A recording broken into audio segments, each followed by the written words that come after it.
Matapos mag-trending sa online world, ang first collab project ni Catherine Bernardo at Tadine Lustre para sa pareho nilang iniendorsong hair care product ay muli na namang pinag-uusapan sa X ang huli dahil spotted ito sa Erewhon Grocery in Los Angeles, California nitong weekend.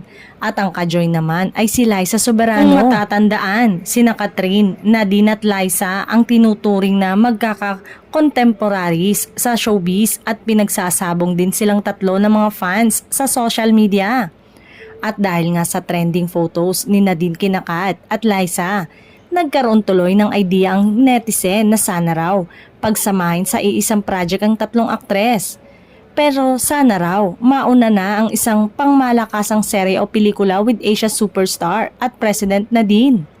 Samantala, dahil lumalakas ang ugong-ugong sa social media sa napipintong pagsasama sa isang proyekto ni Kat at James Reid, ay may tanong tuloy ang mga fans.